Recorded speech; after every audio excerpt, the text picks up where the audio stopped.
Oh, wow. Feel that? Did you feel that? Yeah.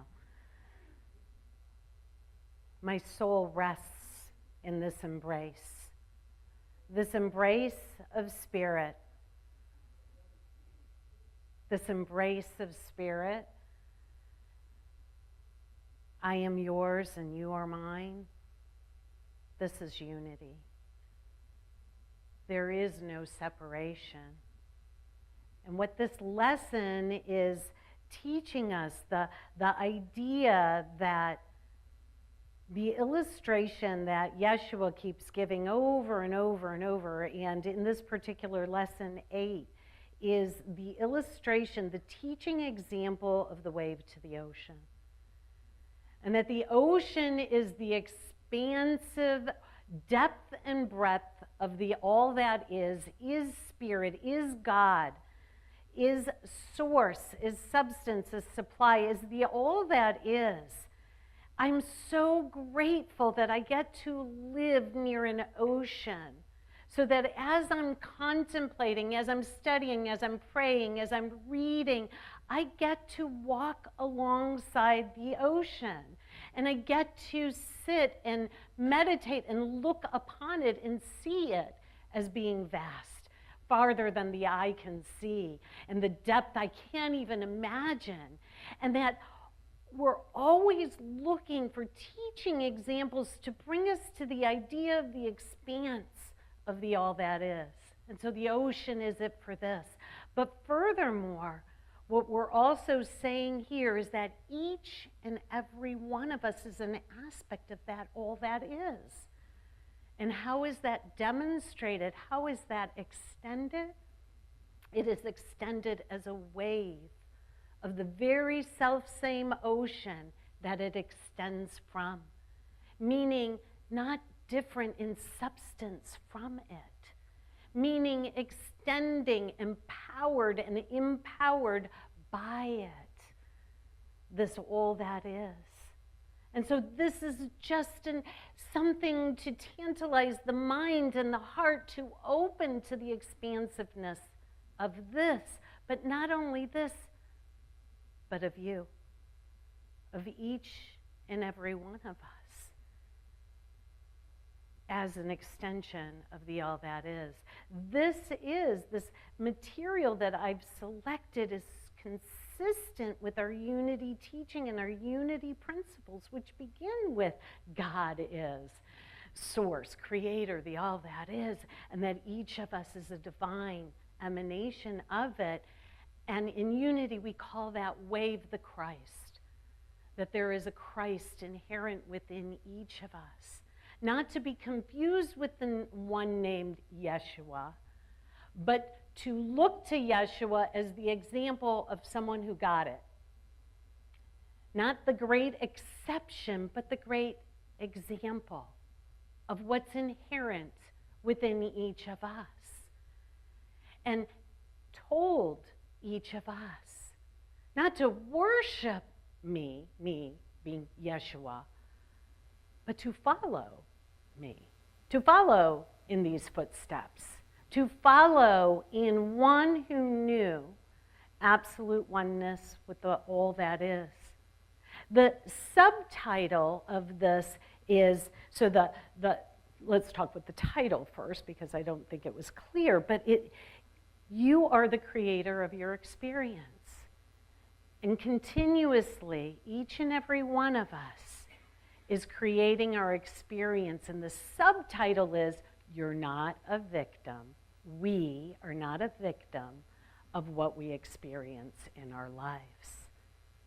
So this idea of being the creator of our experience, this idea that we are spirit. So here's the first principle that we lay this foundation upon, is that each of us is spirit, a wave to the ocean, and that we extend and express and appear to take form, but what we are and where we come from is formless and eternal.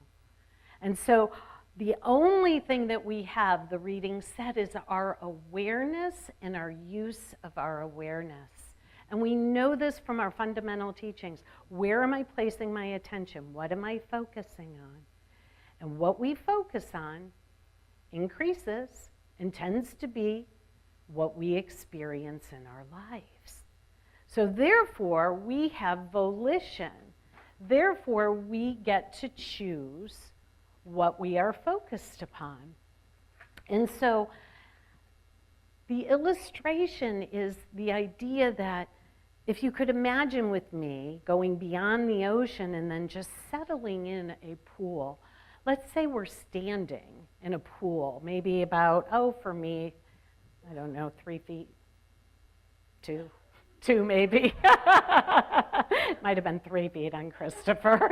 But anyway, that we're standing in this pool and we are continuously dropping pebbles into the pool of our awareness. And each time we drop a pebble into the pool of awareness, it ripples out, does it not? It has an effect. And so therefore, these pebbles that I hold in my hand, they represent thoughts, they represent beliefs, they represent perceptions that I may have. And if you tune into the mind, if you become aware, which that is all that awakening is to become aware what thoughts, beliefs, and perceptions am I dropping into the crystal clear pool of my awareness? And then, what is the effect that it has? It's quintessential New Thought teaching. Thoughts are things. The thoughts are things. And we are the choosers of the thoughts that we think. So every pebble is a thought or a belief or a perception or a feeling that we continuously are dropping consciously and often unconsciously. The reading said you have free will only in one thing: what you choose to create, the pebbles you choose to drop. But the fact that we are each creating all the time, we don't have free will over. It's what we are. We were created to be creators of our experience.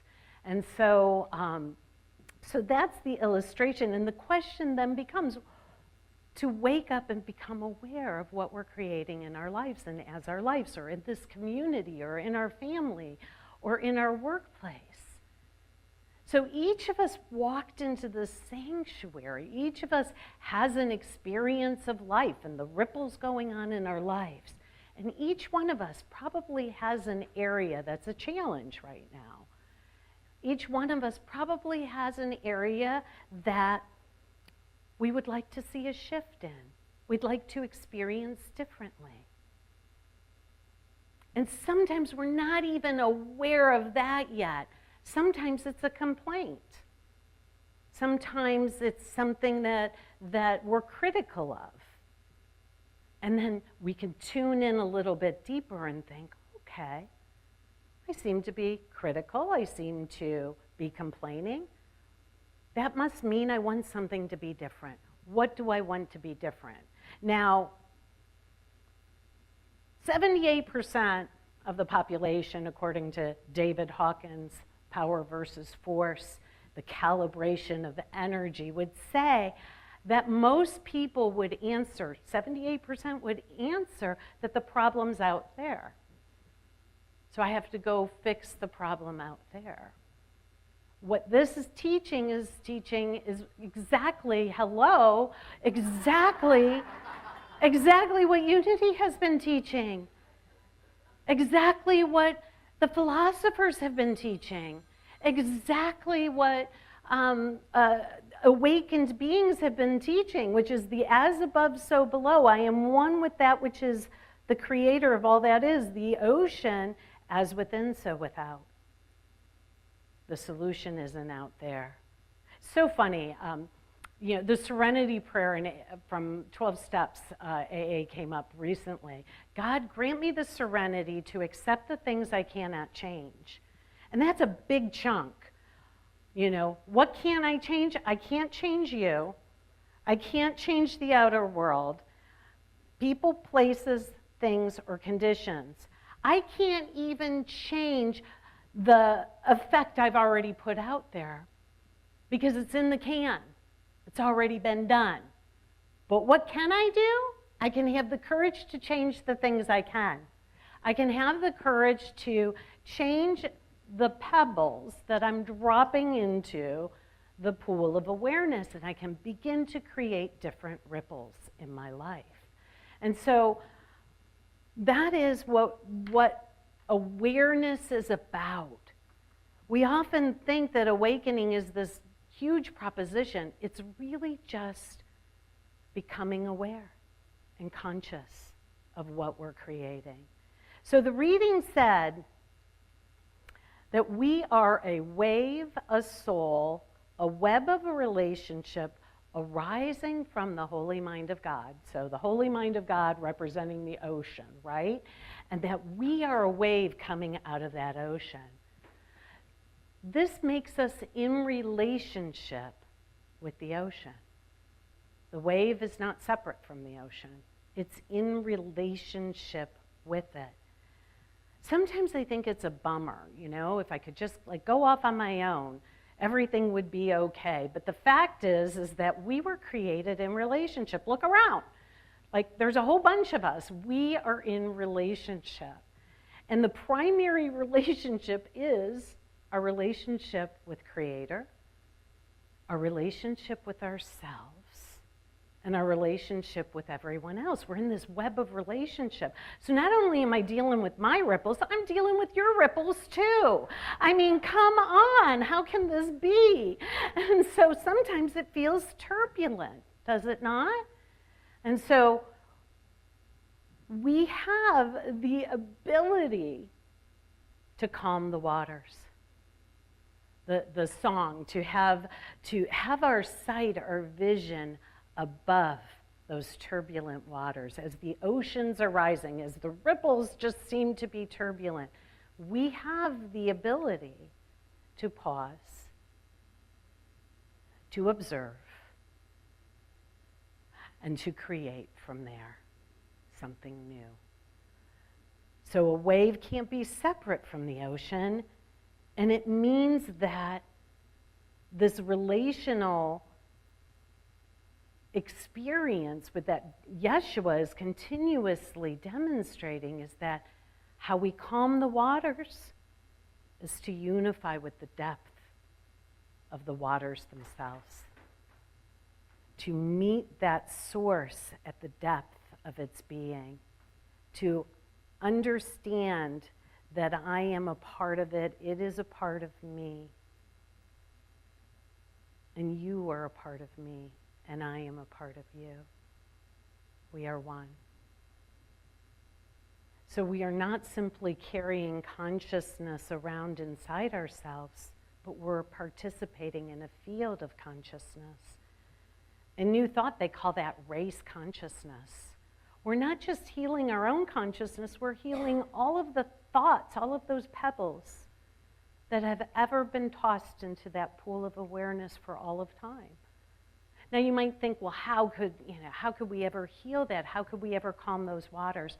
Well, the truth is that we're not that creative. We're not that unique sometimes. The idea is that there are patterns that we tend to start to participate in. And so we're healing patterns, not individuals. So a wave ends up becoming a pattern of the whole. But our practice is now. And so the reading also said, so one thing I just wanted, the first point is that we're in a relationship with God, with self, with others. The second thing is that nothing that you have ever done, nothing that you believe has been done to you can ever change or diminish who you are. I think this is really important. It says, no experience you have ever had has defined you or identified you. We live in a world that has a calling card, used to have business cards. We have websites, perhaps, that might say who we are. We have roles that we fulfill. And we've misconstrued all of these things to be and mean what we are. And none of that is true. It's a fleeting expression, perhaps, but you can't add or take away what God has created you to be. It says not above, not a below, but that God has created each of us perfect, whole, complete. We're not ahead or behind, above or below. It's a divine humility that we accept ourselves as being created of something that is eternal and not fleeting. And so some of the ways that we misconstrue our identities is that something happens to us, and therefore we believe that's what we are or who we are. Or perhaps there was an endeavor and you believe that you failed in some way, and then we take on the meaning that we're failures, and that's just not true. Or let's say somebody you cared about didn't return the affection in the way that you wanted, and then you think, oh, I'm not worthy. I'm not worthy of love. And we have all of these experiences in our lives that we've built up, and we've misconstrued our identity by something that's out there or something that's come at us. And our teaching says no. We don't really experience form. We only ever experience our belief about form. So I may be in love with that chair over there. It's a form, right? But you might think it's the ugliest chair you've ever seen. It's like that chair, I'm in relationship with it, and so are you. We're all in relationship with these different things, but that chair in and of itself is neutral. I'm the one who's giving it meaning. You're the one who's giving it meaning. And so we're never really experiencing a form itself, but what we think about it. So remember the pebbles. What do I think about it? What's my perception of it? What do I make it mean? That's all I'm ever experiencing. And we're all making things mean different things for ourselves. We're all perceiving it differently. Biblically, it's seeing through a glass darkly. But when we return to source, the ocean, the depth of the ocean, we may see clearly a thing.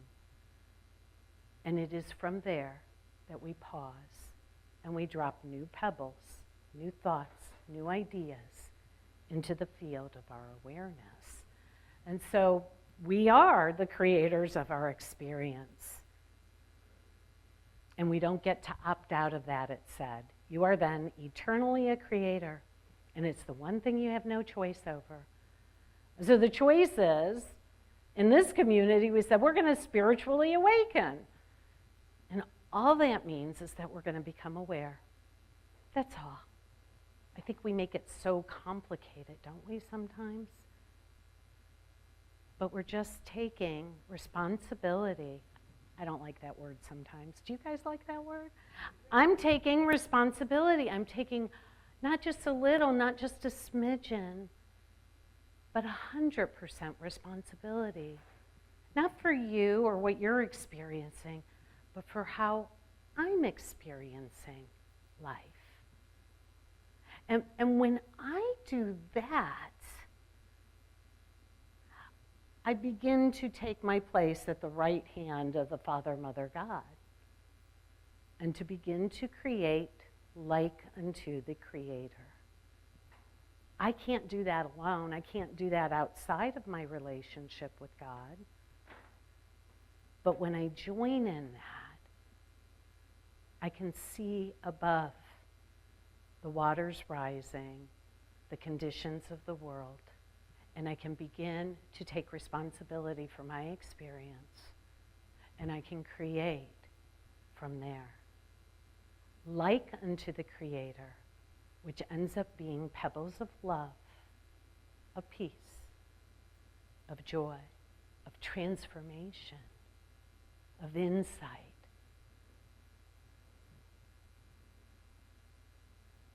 So what are you going to believe? What are you creating right in this moment?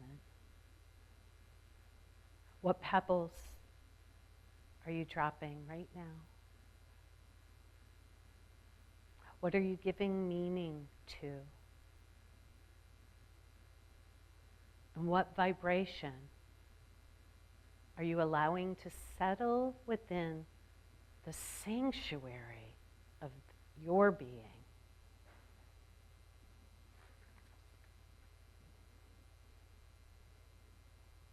The universe doesn't have to decide whether your pebble is good or bad. It's simply going to receive it and respond, like unto like. It's going to have the effect that we drop in. We are the creators of our experience.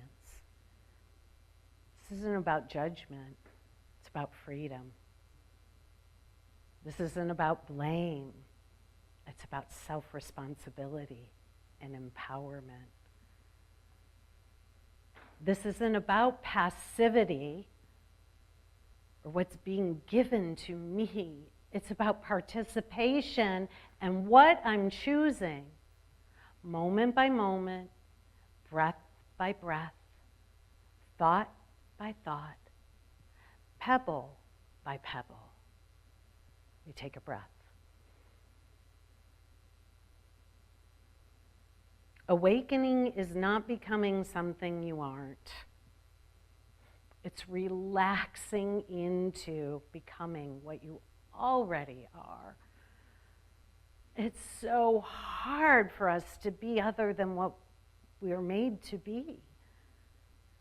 It is, it's like squashing the heart's desire and the thrill of life right out of us, squeezing it right out with shoulds and oughts, our self-judgments. But what if returning to ourselves is easy, is joyous? Oh my God, it feels so good. It's a breath of fresh air. So we're already creators, we're already participating, so we bring our awareness to how we're participating, and we're already sending out our signals and messengers by the pebbles that we're dropping in. And so, again, the question is, what are we transmitting? Not yesterday, not what am I going to do tomorrow? Oh, I hear what she's saying. I'll go back and I'll listen to the video. She said some stuff I might have missed. No, like really, right now. It's just right now. What is it? And whatever it is it what you want to experience in your life? Now, here we are in church, and so you might be thinking it's about church, or you might be thinking it's about how the presentation's going, or the length of the presentation. You might have some conversation going on in your head right now. When is she going to stop? When is she going to say more? The chair. Everybody's experiencing it differently. And you go about and you try to meet everybody's preference and need. You're going to go crazy. This is just one example. Sometimes you're the one standing up here and everybody's looking to you. And this is where I am yours, you are mine. This is the embrace of spirit. can't figure it out on your own. I mean a wave separate from the ocean, which is not a possibility. Not a possibility. And so right now, what are you creating? Just pause right now. What are you creating? Right now. So that's the practice. That's the practice this entire month. This is leading to our All Together Now service with our youth and our families. This is leading to our next conversation next week. Like, what do I do about those ripples? How do I mitigate the ripples of something I think I've already created? That's what we're going to be talking about next week, okay? But for today, alive, awake, and aware, we are. So the assignment is to commit how many times a day you're going to pause and think about this. 1, 2, 3, 10.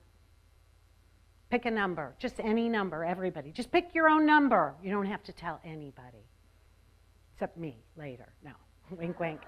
Okay, pick a number. This is how many times I'm going to intentionally pause in my day and just ask, what am I creating? What am I thinking right now? What am I feeling? What am I believing? What am I putting into my precious field of awareness? Begin to just be in love with the fact that it's all that you are. It's this pool of awareness that you are. What am I putting into it? The second thing is, choose something different. Is it something I want to feed? Is it something I want? It may be, man, you might catch yourself, boy, I'm just being in love. I'm just dropping all kinds of love pebbles. I love it, right? Do I want to keep doing that? Heck yeah, it's fun. Alternatively, you might not be. You can pick again. What am I going to put? Fear or love, judgment, curiosity? Scarcity or trust? Separation, otherness, or oneness and connection? Unworthiness or divine worth? We're positive, and this is practical, and it's progressive spirituality, and we each practice it now. And then finally, release. So you're going to pause, you're going to choose, and release. What am I putting in there? And this week we're going to notice and become alive and awake and aware. Say with me this. Pause here. I'm going to remind us who we are. I am spirit. Repeat after me. I am unlimited. I am free. I choose my experience. I choose to behold the beautiful, the good, the holy in myself and in the world. And it is done. And so we go forth and multiply this consciousness. What was your number? Place the hand before the heart, tap the shoulder. How many times a day do you commit over the next week to pause, to observe and choose, and to release? That's it. People say, I want to know what I'm supposed to do. I just told you. And it's recorded. So you can go back and you can listen to it.